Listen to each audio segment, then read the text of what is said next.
Now the serpent was more cunning than any beast. What serpent? Where was the serpent? Than any beast of the field which the Lord God had made. And he said to them, we need to start introducing characters. Hello. Now the serpent was more cunning than any beast of the field which the Lord God had made. And he said to the woman, has God indeed said, you shall not eat of every tree of the garden?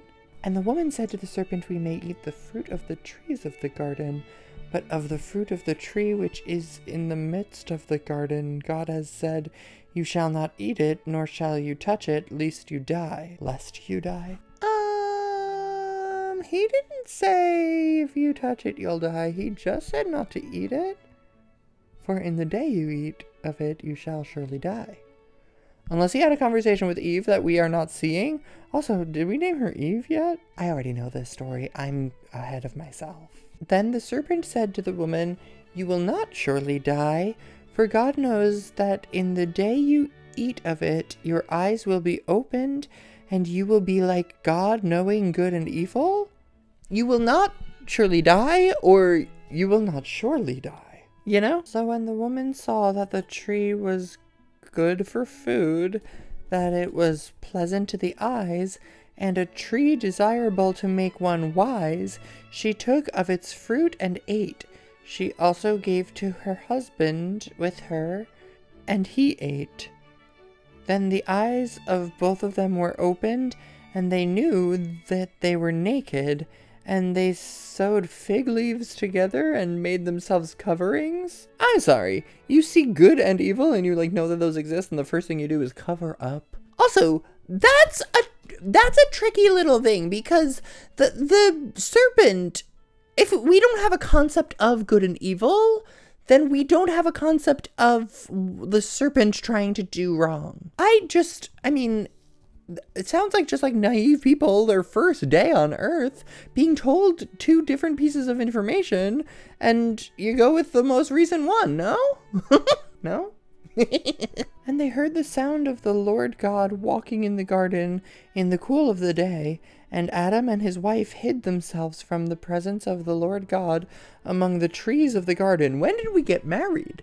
Was there a ceremony? Is it just you have to be? What? Did she consent to this marriage? Also, Lord God walks on earth? That I did not know. Then the Lord God called to Adam and said to him, where are you? Are you not right there? So he said, I heard your voice in the garden and I was afraid because I was naked and I hid myself. Oh, he's hiding?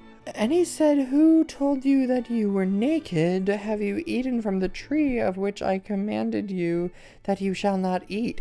That guy sounds creepy. Who told you were naked? I wanted you to stay naked and naive forever. Oh, it all makes sense. Then the man said, the woman whom you gave to be with me, she gave me of the tree and I ate.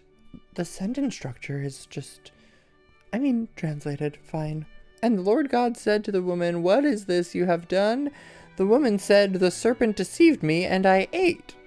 To be fair, he didn't have that conversation with her. Unless, again, we missed it. It's really not a reliable narrator here. So the Lord God said to the serpent, because you have done this, you are cursed more than all cattle? How cursed is the cattle? And more than every beast of the field, on your belly shall you go? On your belly you shall go, on your belly you shall go, and you shall eat dust all the days of your life, and I will put enmity between you and the woman, and between your seed and her seed. He shall bruise your head, and you shall bruise his heel. Where did this serpent come from? What? If God made the serpent, that was a test? It was a trick? Because they were too naive. They didn't understand good and evil. You didn't explain good and evil to people? I'm just saying, we could just not have evil then. I think you made the evil.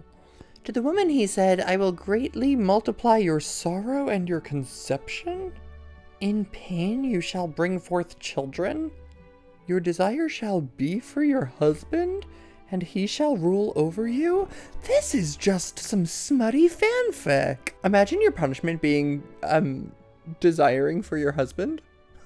Then to Adam he said, because you have heeded the voice of your wife and you have eaten from the tree of which I commanded you, saying, you shall not eat of it.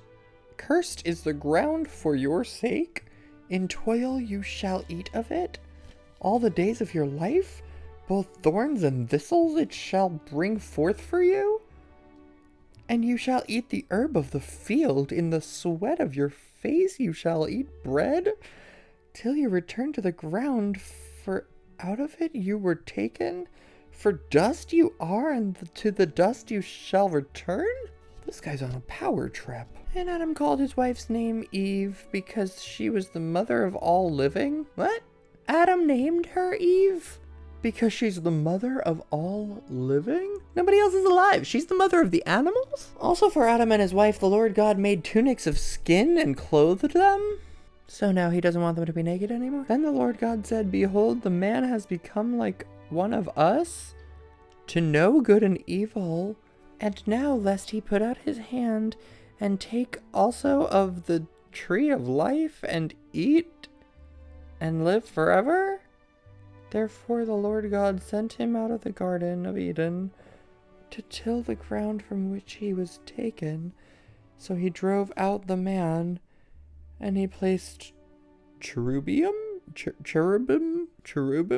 I don't know. He placed something at the east of the Garden of Eden, and a flaming sword, which turned every way to guard the way of the tree of life? This is dense. I'm bored.